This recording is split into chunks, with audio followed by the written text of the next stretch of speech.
And actually the person who probably posed for the Madonna was probably his wife, who used actually an awful lot, and his son, in fact, who also became a painter, a very fine painter, Filipino lady. Now, I love this painting. Everybody knows this painting. This is Botticelli. This is also taken around the same time as Filippo Lippi painted that picture, but it's an entirely different thing. This does not deal with space. This is not a painting which is dealing with space. Botticelli is not interested in you going all the way back there. Nobody feels that a boat can come from here and go back there. This is simply basically backdrop. It's space over here in the front part of the painting. This is basically a painting, and it's also very linear. He's very interested in flowing linear lines. Like look at the way Venus's hair is flowing, and the way this thing over here is flowing. And look at the complication of these two nymphs over here, where he uses over the drapery, which is over here. And notice, by the way, this. It takes a while to realize that this leg over here, these two, this is the female nymph and this is the male nymph over here, whatever. His leg, her legs can't join her body. They're up too high. He doesn't care because he's more interested really in the flow of the outline really of these forms over here.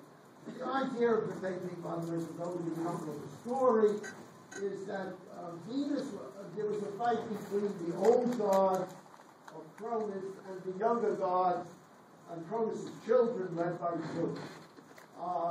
Cronus was afraid that his kids were going to beat him up, and so he ended up eating his children. All right, his wife didn't like the idea of losing all her kids, so she took Zeus and put him away someplace. Then when he grew to be a big man, lo and behold, just like Cronus was afraid of happened. He decided to kill his father. So he killed his father, cut his stomach open, got his brothers and sisters out, married one of his sisters. And then cut him up, but his phalanx was thrown into the sea. And from the foam of the phalanx, Venus was born. So she comes out of the sea. That's why she's always shown, actually over here on the seashell. He is not interested in perfect proportion. He elongates the figure for elegance. Remember, art is not reality, it's a lie, basically. In some ways or other. So he loves this elongation of the figures. This is not the both though. With one leg stiff, one leg limp, just going side to different side, each arm doing something different, and the head looking far away.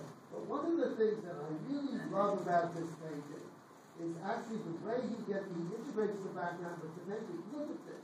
You've got black trees here. This nymph or goddess is coming over here with a robe. She's going to quote the goddess of love over there. By the way, this is done by a devoutly Christian artist. This painting would really get people into a lot of trouble later on. They're still not too comfortable with the new figure. But notice this. Notice how the sides of this over here are getting so dark, these shark-like forms on the see, that should easily be correct. But what does he do? I don't know why Italians do this. They make Venus always a blonde, So there she is with this long, gorgeous blonde hair. But right up against the whiteness of her skin, that's black. In other words, the shadow is so dark against the light that if it wasn't so, this would overcome that. You would not get her. She is really, in a sense, is the focal point of the painting. Botticelli is mainly interested in elegance. He has no psychological insight like Masaccio or like Giotto. Now the next painting I chose is really, I must say, one of my favorite paintings. This is Piero della Francesca. I named my daughter after him. Now, this painting is in Urbino. This deals with the story of the flagellation of Christ, but it creates a sort of mystery. Christ is inside a room. You can see over here with all this Greek architecture with perfect perspective. And by the way, the vanishing point is not in Christ's head. The vanishing point, you can see, if you take this line, you will come up here, and and you go, it's someplace over there. All right, so he doesn't do that trick over there. But then he's in this room, you can see over here, okay, which is perfectly drawn in terms of perspective. And he's being whipped over here. Then you have these three guys outside the room. Who the heck? Nobody knows who they are. But Christ wants, Piero della Francesca wants, in the early Renaissance, wants to show the difference between the divine act which is taking place inside here and the act of the outside world. The difference between the real world and the outside world. And he uses lighting to do it. The lighting inside the room is coming from this angle on Christ's body and moving in this direction. These guys are getting lighting from the opposite side. In other words, they're coming here. So you can almost say this, if you wanted to push this further, that these are men who are discussing the situation in an intellectual way, the way worldly beings can understand religion, and this represents something which just has to be accepted because it is divine. But then again, the thing that I love about this painting is the way he integrates this into the background with tone. Now, the background now is as important, in fact, as the figures. In fact, to tell you the truth, if the figures weren't in this painting, this would still be practically a very exciting painting, but, you know, the figures are the focal point of the painting. Notice what he's done, what Olivia's done slightly. The spaces between, actually, these are bricks over here on the floor, between the white marble of the building over here are a light brown, a mid-tone brown. But when you get back here, it's becoming black. And by making it black, you very clearly, almost black and white, you can see the differentiation of the floor quite clearly. And then when he comes over here, he's made this almost black, this marble, and then it goes into these parts actually of the architecture, up in here, and then out over here, and then into there on the building. Now, and then again, of course, it goes into the figures, only in certain ways, and the guys have. Now, one of the things about black, in terms of naturalism, is that black absorbs light, so you can put, in fact, actually a flat black there, and this is basically a flat black. The other stuff is very carefully modulated. You can see that it's very careful with the light is coming in and making beautiful flows actually on the figures. But look at what he does over here. How does he keep you focused on Christ? He's not next to a black, doesn't it? He's actually right next to a white over here, but he's on a column. He's attached to a column. And the column is now going straight up and down over here. Straight up here, and what is up over here?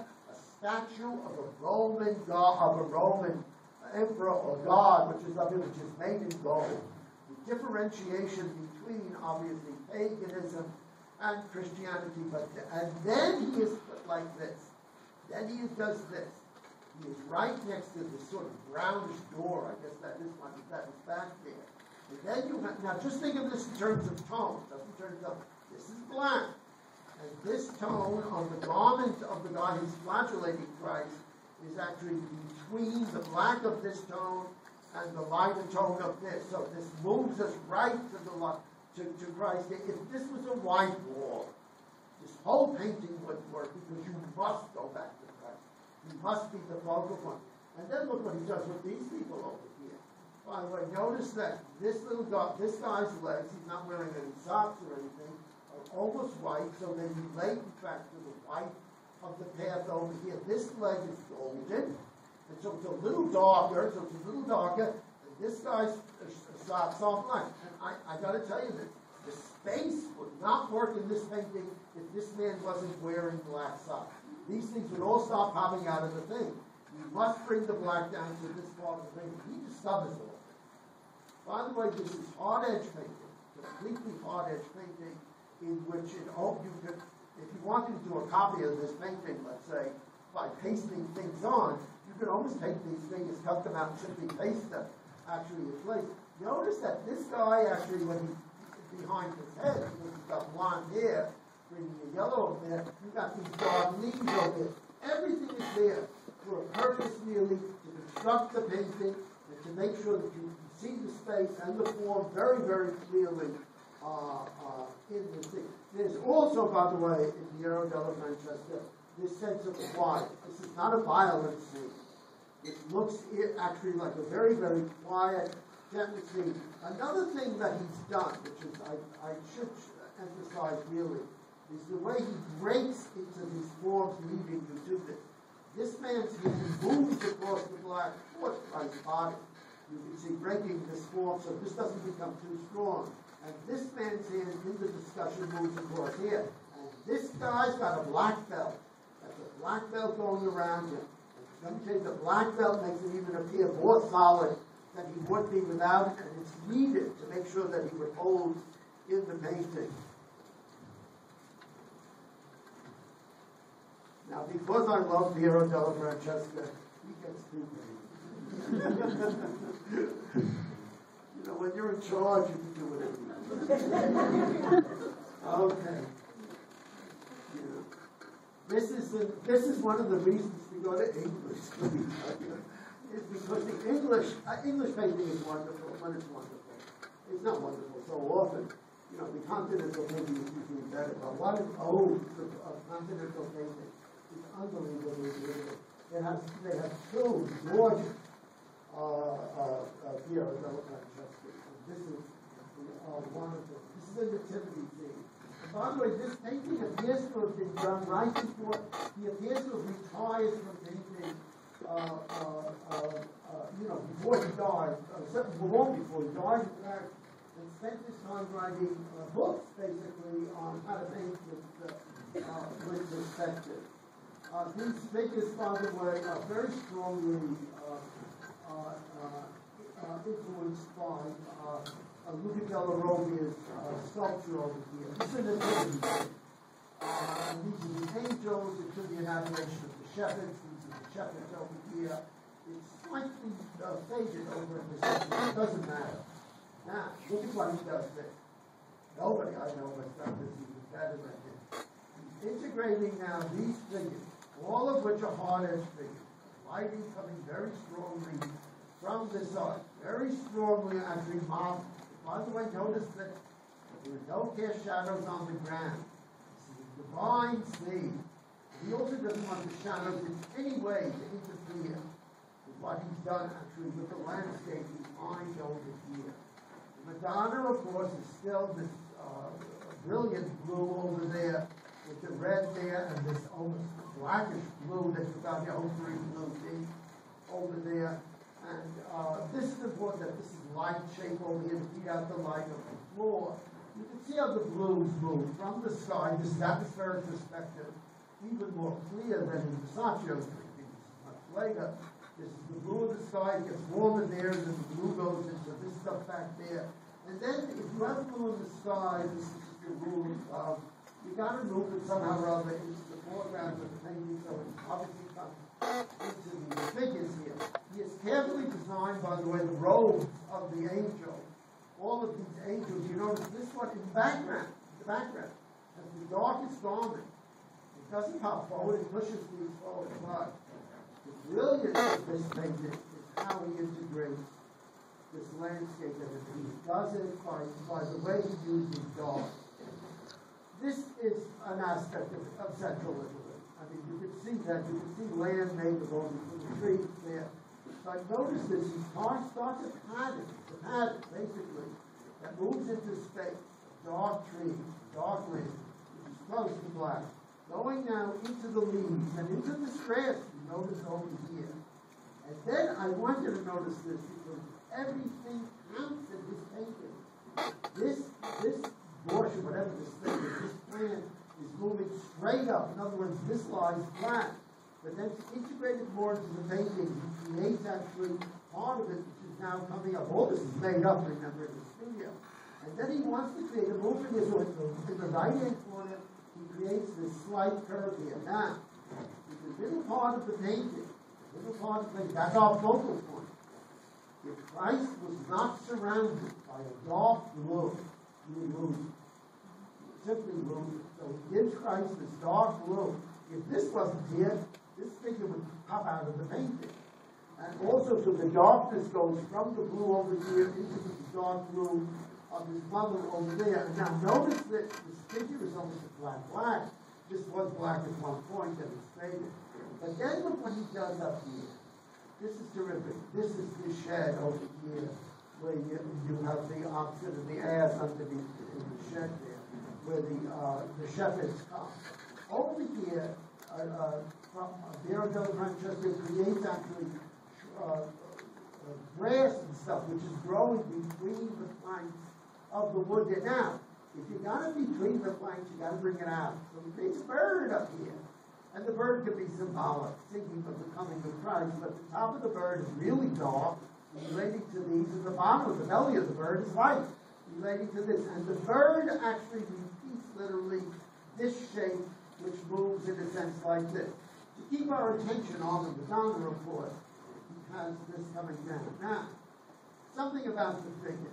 There's no psychology in idolhood. There's just a mood, a sense of really this noble, wild sort of in Piero della Francesca's thinking. These are not real people. I mean, let's face it, they all got the same faces, you know, these are made up heads. He knows how to draw, knows what a person looks like, you know, and he's making what these might have come from models. These might have come actually from models, those are real people. But these are divine people.